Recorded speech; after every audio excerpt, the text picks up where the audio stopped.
प्रस्तावना में धार्मिक न्याय शब्द जोड़ा जाए। संविधान की प्रस्तावना में धार्मिक न्याय शब्द जोड़ा जाए। संविधान की प्रस्तावना में धार्मिक न्याय शब्द जोड़ा जाए। राष्ट्रीय जन समर्थन पार्टी जिंदाबाद जिंदाबाद। राष्ट्रीय जन समर्थन पार्टी जिंदाबाद जिंदाबाद। आप किस मांग को लेकर के आप लोग यहाँ पर एकत्रित हुए हैं? राष्ट्रीय जन समर्थन पार्टी का कहना है कि भारत के संविधान की प्रस्तावना में जो धर्मनिरपेक्षता शब्द लिखा हुआ है उसी के साथ धार्मिक न्याय शब्द जोड़ने की आवश्यकता है, क्योंकि पिछले बहुत वर्षों से ये देखा जा रहा है कि सरकार किसी के पक्ष में होती है, किसी धर्म के पक्ष में नहीं होती, तो इससे जो धार्मिक निरपेक्षता की बात है वो पूरी तरह से फलीभूत नहीं होती है। तो इसको फलीभूत होने के लिए ये आवश्यक है कि सरकार के कार्य से धर्मनिरपेक्षता परिलक्षित हो, उसके साथ साथ सबको धार्मिक न्याय मिल रहा है ऐसा भी परिलक्षित होना चाहिए। इसीलिए हमारी पार्टी ये मांग करती है कि धर्मनिरपेक्षता के साथ साथ धार्मिक न्याय शब्द भारत के संविधान की प्रस्तावना में जोड़ा जाना चाहिए।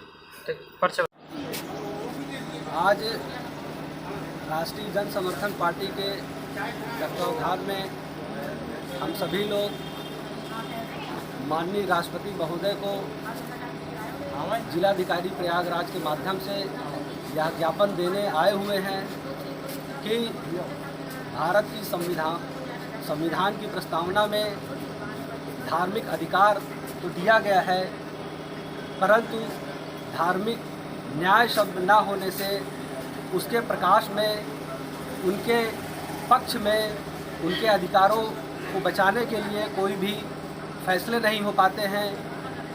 कुछ धर्मों के प्रति उपेक्षा की जाती है और आप देखते हैं कि धार्मिक अधिकार तो हम सभी लोगों को दिए गए हैं कि सभी लोग अपने अपने धर्मों को माने, अपने धर्म का प्रचार प्रसार करें, परंतु आप देखते हैं कि धार्मिक अधिकार मिलने के बावजूद भी बहुत सारे ऐसे धर्म हैं, चूँकि हमारा जो देश है विविध प्रकार के धर्मों का एक गुलदस्ता है, जिसमें हिंदू, मुस्लिम, सिख, ईसाई, जैन, बौद्ध, पारसी आदि सभी आते हैं। तो सभी के प्रति सद्भावना होनी चाहिए, समान भावना होनी चाहिए, समान जो है कि उनको सम्मान मिलना चाहिए। लेकिन आप देखते हैं कि प्रस्तावना में, भारतीय संविधान की प्रस्तावना में दिए गए जो शब्द हैं कि धार्मिक उनको अधिकार दिया जाए, लेकिन फिर भी उनको धार्मिक अधिकार नहीं मिलते।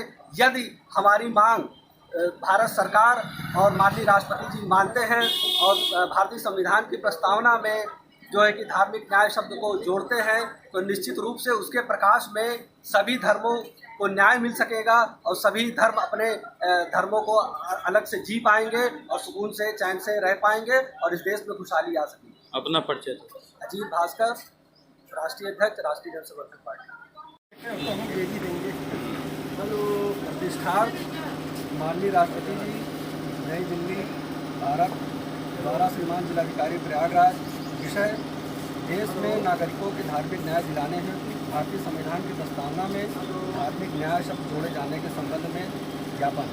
महोदय, विनम्रतापूर्वक भारत के संविधान की प्रस्तावना की तरफ आपका ध्यान आकर्षित करना चाहता हूँ, जो इस प्रकार है कि हम भारत के लोग भारत को एक संपूर्ण प्रभुत्व संपन्न समाजवादी धर्मनिरपेक्ष लोकतांत्रिक गणराज्य बनाने और उसके समस्त नागरिकों को सामाजिक, आर्थिक और राजनीतिक न्याय, विचार, अभिव्यक्ति, विश्वास, धर्म व उपासना, स्वतंत्रता, प्रतिष्ठा और अवसर की समानता प्राप्त करने के लिए तथा उन सब में व्यक्ति की गरिमा और राष्ट्र की एकता तथा अखंडता सुनिश्चित करने वाली बंधुता बढ़ाने के लिए दृढ़ संकल्प होकर अपने इस संविधान में आज दिनांक 26 नवंबर को संसद द्वारा इस संविधान को अंगीकृत, अधिनियमित और आत्मर्पित करते हैं। इसी तारतम्य में संविधान की 42वें संविधान संशोधन में वर्ष 1976 में संविधान में धर्मनिरपेक्षता शब्द के बजाय पंथ निरपेक्ष शब्द का प्रयोग प्रस्तावना में शामिल किया गया है। संविधान के अधीन भारत एक पंथ निरपेक्ष राज्य है। ऐसे राज्य जो सभी धर्मों के प्रति तटस्थ और निष्पक्ष भाव रखता है। संविधान विदों के अनुसार जहां धर्मनिरपेक्षता सकारात्मक अवधारणा के रूप में समझी जाती है, वहीं पंथ निरपेक्षता भी इसकी सकारात्मक अवधारणा है।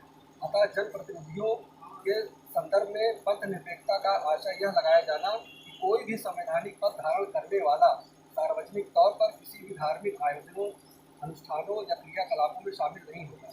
प्रस्तावना के मूल पाठ में सामाजिक, आर्थिक और राजनीतिक न्याय की बात कही गई है और विश्वास, धर्म और उपासना की स्वतंत्रता की बात भी कही गई है।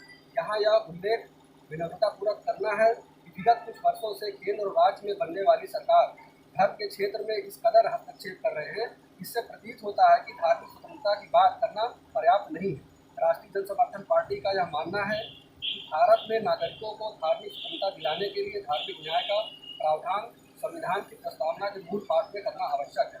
इस विषय में विचारपूर्वक अगर देखा जाए तो दुनिया में संविधान की शपथ लेकर संविधान को तोड़ने की परंपरा में भारत नंबर 1 पर आता है। यहाँ चुनाव जीतने के बाद पद और गोपनीयता की शपथ ली जाती है, जिसमें कहा जाता है कि मैं संविधान का पालन करूंगा और देश की एकता और अखंडता को अक्षुण्ण रखूंगा। ली जाती है शपथ ग्रहण करने के तुरंत बाद उठने वाला हर कदम संविधान से दुरुपयोग करते हुए संविधान को तोड़ने की विपद में लीन रहता है। उदाहरण के लिए संवैधानिक व्यवस्था के अनुसार भारत एक पंथ निरपेक्ष राष्ट्र है, लेकिन यहाँ मंदिर बनाने के लिए जगह ढूंढने से लेकर मंदिर का खर्च कहाँ से आएगा, कैसे जुटाया जाएगा, कौन बनाएगा, इसमें लगे रहते हैं। और यहाँ की साझी संस्कृति विरासत के कारण ये देश पूर्व का सौंदर्य है, जिसमें हिंदू, मुस्लिम, सिख, ईसाई, पारसी, जैन, बौद्ध इतने ही धर्म के मानने वाले लोग, उनकी बोली, वाणी, खान पान, पहनावा, धर्म, धार्मिक रीति रिवाज सब अलग अलग होने के कारण भी ये कच्चे धागे से बंधे हुए हैं, जो एक दूसरे का आदर करते हैं और एक दूसरे का सम्मान करते हैं। लेकिन जब शासन के स्तर पर इस सौंदर्य को खंडित कर तमाम रंगों को मिटाकर एक रंग गाढ़ा करने की बात आती है, तब देश की जनता के अधिकारों का हनन होता है। यह हनन संविधान विरुद्ध है। इसे रोकना ही एक रास्ता है कि संविधान की प्रस्तावना के मूल पाठ में पंथ निरपेक्षता के साथ धार्मिक न्याय का भी उल्लेख होना चाहिए। अन्यथा भारत में संविधान का ऐसे ही अपमान होता रहेगा और जनता को उसके धर्म को मानने के अधिकारों से वंचित किया जाता रहेगा। आशा ही नहीं, पूर्ण विश्वास है महोदय जी इस विषय का संज्ञान लेंगे और सरकार को इस बाबत संसद में विधेयक प्रस्ताव प्रस्तुत करने का आदेश निर्देश देने का फैसला।